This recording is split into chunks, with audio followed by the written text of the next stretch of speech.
Hello viewers, আজ আমরা বানাতে চলেছি 100 কেজি মটন। তার জন্য আমরা 5 কিলো তেল নিয়েছি, 4 কিলো পেঁয়াজ নিয়েছি। আমরা এটা হালকা তেলে গরম করে ভুনে নেব। তারপরে আমরা জিরা মৌরি অ্যাড করে দেব। হালকা ভুনা হয়ে গেলে আমরা এখানে মির্চি পেস্ট অ্যাড করে দেব, কিছুটা আদক পেস্ট অ্যাড করে আমরা হালকা ভুনে নেব। পেঁয়াজটা ভুনে আসলে আমরা এখানে মটন অ্যাড করে দেব। মটন অ্যাড হয়ে গেছে। এখন আমরা এখানে নমক অ্যাড করে দেব।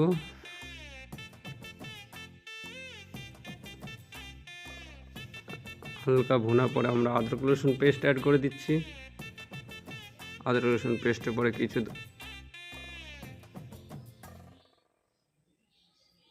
কিছুক্ষণ ভুনে নেব। কিছুক্ষণ ভুনা হলে আমরা এখানে মির্চি পাউডার, হলদি পাউডার অ্যাড করে দেব।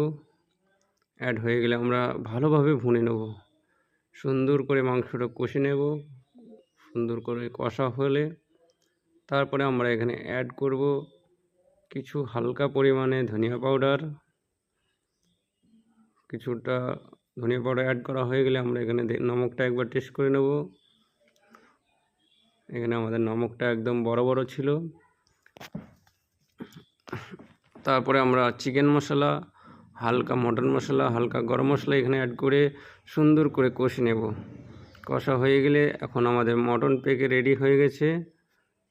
কমেন্টসে জানাবেন কেমন হয়েছে আমাদের 100 কেজি মটন রান্না। ভিডিওটা দেখার জন্য থ্যাংক ইউ।